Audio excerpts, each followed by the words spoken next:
حضور نے ارشاد فرمایا کہ جس شخص کے اندر 4 چیزیں ہیں وہ پکا منافق ہے، منافقن خالصن، وہ خالص منافق ہے۔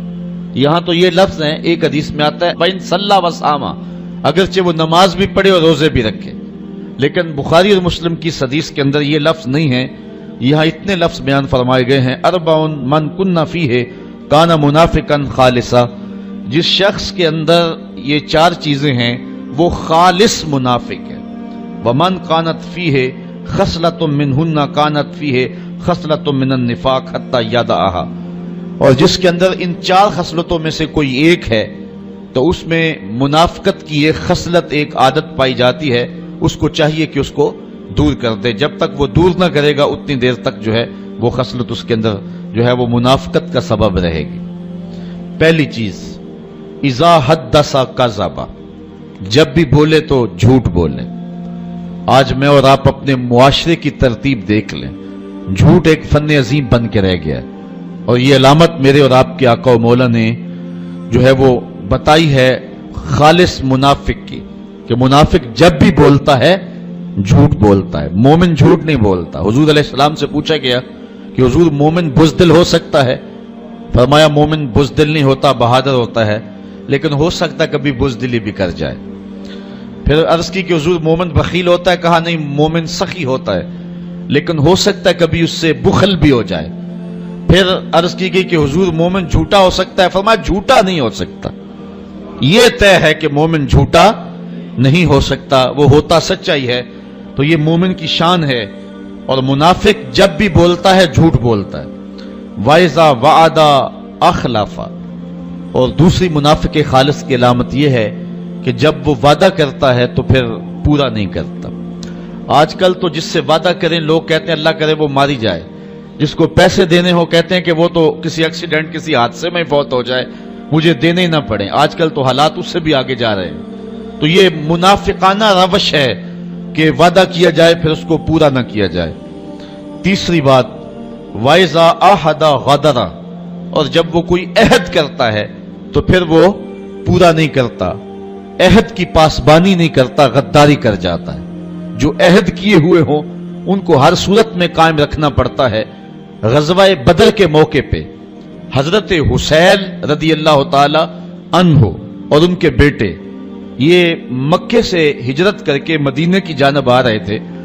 راستے کے اندر کافروں نے انہیں پکڑ لیا اور اس شرط پہ چھوڑا کہ مسلمانوں کے ساتھ ہو کر کے ہمارا مقابلہ نہیں کرو گے۔ انہوں نے وعدہ کر لیا، عہد ہو گیا۔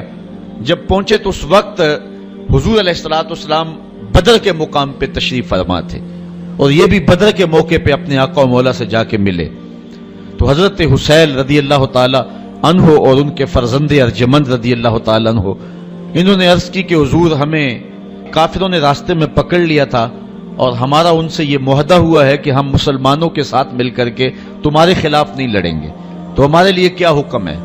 تو ایک بندے کی بدر میں ضرورت تھی، اور کافر 950 تھے اور مسلمانوں کی تعداد جو ہے وہ 313 تھی، اور ان میں سے بھی کچھ لوگوں کو حضور نے واپس کسی کام کے لیے مدینۃ المنورہ میں بھیجا تھا، حضرت عثمان تھے، حضرت ابو لبابہ یا دیگر صحابی۔ تو ایک فرد کی ضرورت تھی اور 2 بندے مل گئے، بہت غنیمت تھی، اور معاہدہ کافروں کے ساتھ ہوا تھا، مومنوں کے ساتھ نہیں ہوا تھا۔